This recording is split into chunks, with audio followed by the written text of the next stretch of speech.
ಸಸಿಗೆ ನೀರುಣಿಸುವ ಮೂಲಕ ಕಾರ್ಯಕ್ರಮಕ್ಕೆ ಚಾಲನೆ ನೀಡಿದರು. ಬಳಿಕ ದೇವರಾಜ ಅರಸು ಅವರ ಭಾವಚಿತ್ರಕ್ಕೆ ಪುಷ್ಪಾರ್ಚನೆ ಸಲ್ಲಿಸಲಾಯಿತು.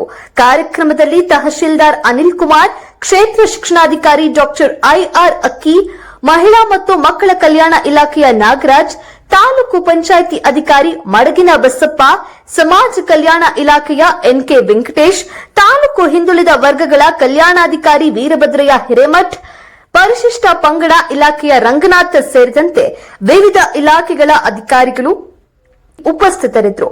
ಮಹೇಶ್ ಹಾಗೂ ಶಿವಗಂಗಮ್ಮ ಅವರು ಅತಿಥಿಗಳನ್ನ ಸ್ವಾಗತಿಸಿದರು.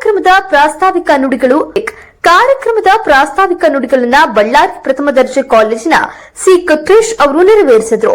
ದೇವರಾಜ ಅರಸು ಅವರ ಸಾಮಾಜಿಕ ನ್ಯಾಯ, ಹಿಂದುಳಿದ ವರ್ಗಗಳ ಕಲ್ಯಾಣ ಹಾಗೂ ಶೈಕ್ಷಣಿಕ ಅಭಿವೃದ್ಧಿಗೆ ನೀಡಿದ ಕೊಡುಗೆಗಳನ್ನು ಸ್ಮರಿಸಲಾಯಿತು. ಇದೇ ಸಂದರ್ಭದಲ್ಲಿ ಎಸ್ಎಸ್ಎಲ್ಸಿ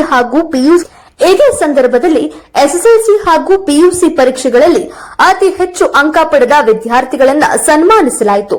ಅಲ್ಲದೆ ಚಿತ್ರಕಲಾ ಸ್ಪರ್ಧೆಯಲ್ಲಿ ಪ್ರಥಮ ಹಾಗೂ ದ್ವಿತೀಯ ಸ್ಥಾನ ಪಡೆದ ವಿದ್ಯಾರ್ಥಿಗಳಿಗೂ ಸನ್ಮಾನ ಮಾಡಲಾಯಿತು. ತಹಶೀಲ್ದಾರ್ ಅನಿಲ್ ಕುಮಾರ್ ಮಾತನಾಡಿ, ವಿದ್ಯಾರ್ಥಿಗಳು ಶಿಕ್ಷಣದ ಮಹತ್ವವನ್ನು ಬಾಲ್ಯದಿಂದಲೇ ಬೆಳೆಸಬೇಕು. ದೇವರಾಜ ಅರಸು ಅವರ ಆದರ್ಶಗಳು ಹಾಗೂ ಸಾಮಾಜಿಕ ನ್ಯಾಯದ ಚಿಂತನೆಗಳನ್ನು ವಿದ್ಯಾರ್ಥಿಗಳು ತಮ್ಮ ಜೀವನದಲ್ಲಿ ಅಳವಡಿಸಿಕೊಳ್ಳಬೇಕು ಎಂದು ಕರೆ ನೀಡಿದರು. ವಿವಿಧ ಇಲಾಖೆಗಳ ಅಧಿಕಾರಿಗಳು, ಸಿಬ್ಬಂದಿ ಹಾಗೂ ವಿದ್ಯಾರ್ಥಿಗಳು ಕಾರ್ಯಕ್ರಮದಲ್ಲಿ ಭಾಗವಹಿಸಿದರು. ಧರ್ಮ, ಪ್ರದೇಶ, ಮತ ಅಥವಾ ಭಾಷೆ ಭೇದ ಭಾವವಿಲ್ಲದೆ ಭಾರತದ ಎಲ್ಲ ಜನತೆಯ ಭಾವೈಕ್ಯ ಮತ್ತು ಸೌಹಾರ್ದಕ್ಕಾಗಿ ಕಾರ್ಯನಿರ್ವಹಿಸುತ್ತೇನೆಂದು ನಾನು ಪ್ರತಿಜ್ಞೆ ಮಾಡುತ್ತೇನೆ. ಅಲ್ಲದೆ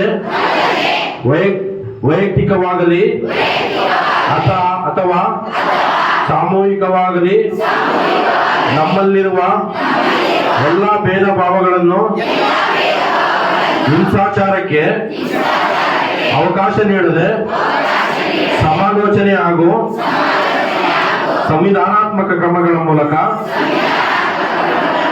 ಪರಿಹರಿಸುತ್ತೇವೆಂದು ಸಹ ಪ್ರತಿಜ್ಞೆ ಮಾಡುತ್ತೇನೆ. ಧನ್ಯವಾದಗಳು.